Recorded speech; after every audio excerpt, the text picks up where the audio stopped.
اللہ اس کے کاموں میں اس کے لیے آسانیاں پیدا فرماتے ہیں۔ وہ کوئی ٹارگٹ اچیو کرنا چاہتا ہے، کوئی اپنا مقصد پورا کرنا چاہتا ہے، اللہ مقصد کا حصول اس بندے کے لیے آسان فرما دیتے ہیں۔ پھر اللہ تعالیٰ تقوی کی وجہ سے تنگی سے انسان کو نکال دیتے ہیں۔ ارشاد فرمایا وَمَن يَتَّقِ اللَّهَ يَجْعَل لَّهُ مَخْرَجًا، جو بندہ تقوی اختیار کرتا ہے اللہ اس کو مخرج دکھا دیتا ہے۔ اہل مدارس کے لیے اس میں بڑی خوشخبری ہے۔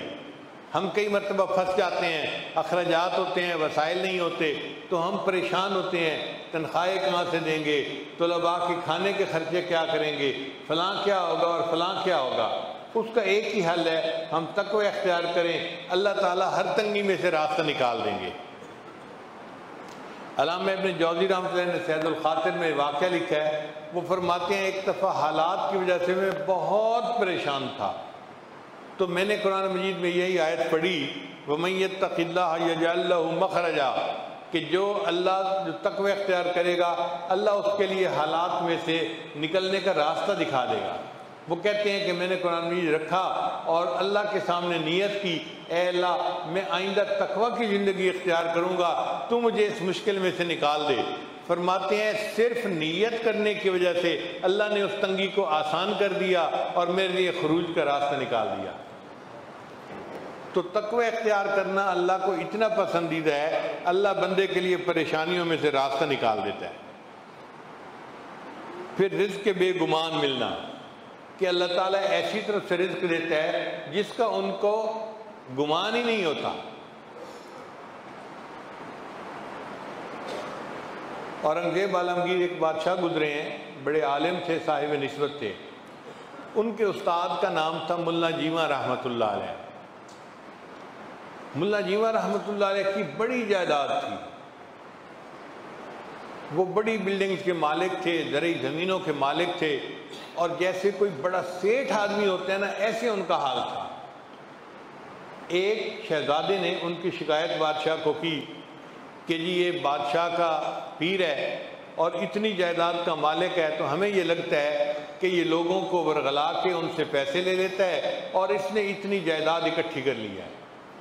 تو اورنگزیب عالمگیر نے فیصلہ کیا کہ میں ملا جیواں رحمۃ اللہ علیہ اگرچہ میرے استاد ہیں مگر میں ان سے پوچھوں گا کہ یہ استاد آپ نے کیسے جو ہے وہ جائیداد بنا لی۔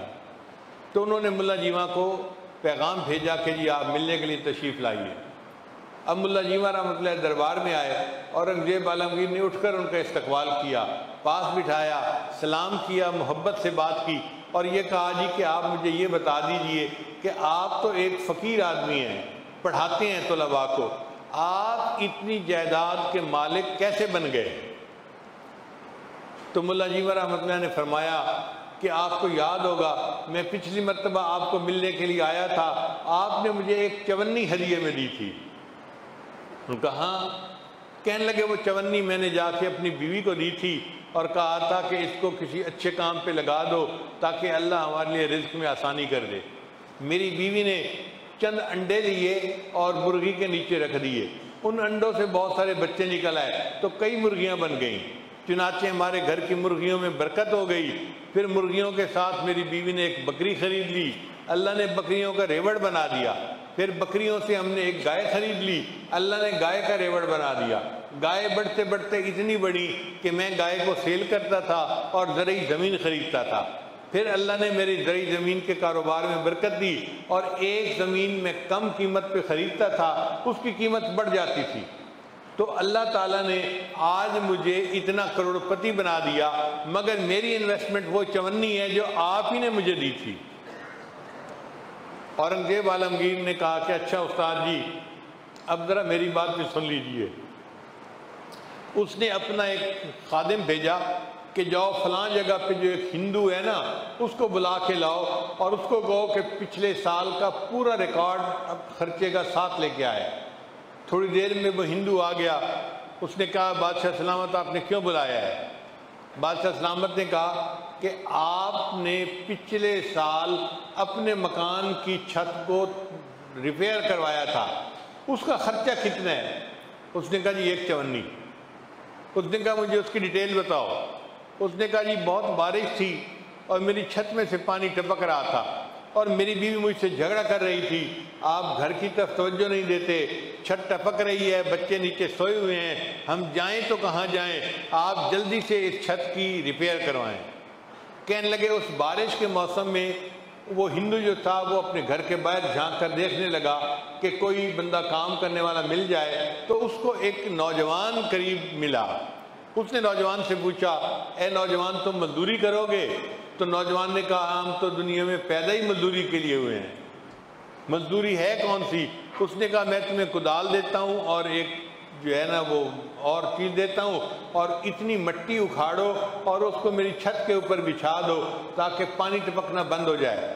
اس بندے نے 2 گھنٹے محنت کر کے آپ کی چھت کے اوپر مٹی بچھائی تھی اور سخت سردی برداشت کی، بارش برداشت کی، مگر مشقت کے ساتھ اس نے یہ کام کر لیا۔ جب اس نے کام کر لیا تو اس نے اپنی مزدوری مانگی، تو آپ نے کہا کہ میرے پاس پیسے تو نہیں ہیں، دکان پہ ہیں، کل آ کے لے جانا۔ اس نوجوان نے جواب دیا میں ایک دفعہ جب کہیں سے چلا جاتا ہوں تو دوبارہ پھر وہاں نہیں آیا کرتا، آپ مجھے جو دینا ہے ابھی دو۔ تو میرے پاس ایک چونی تھی، میں نے اس مزدور کو کہا کہ یہ چونی لو اور چلے جاؤ۔ بادشاہ نے کہا ہاں تم نے اس کو چونی دی تھی استاد جی، وہ مزدور میں تھا،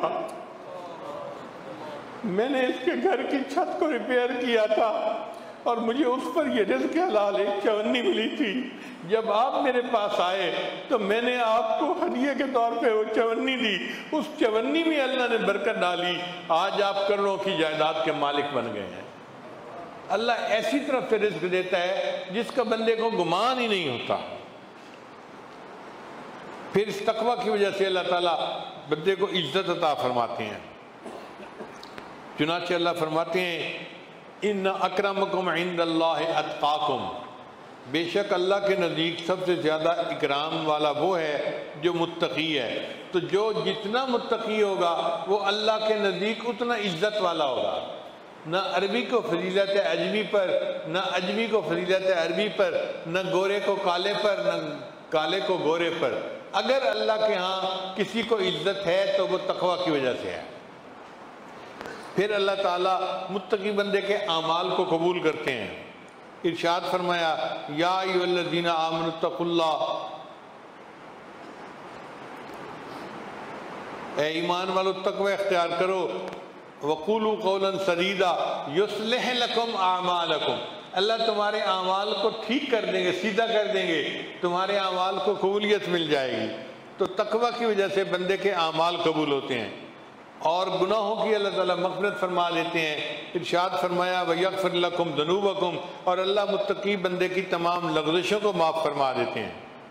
لا الہ الا اللہ، لا الہ الا اللہ، لا الہ الا اللہ، لا الہ الا اللہ، لا الہ الا اللہ، لا الہ الا اللہ، لا الہ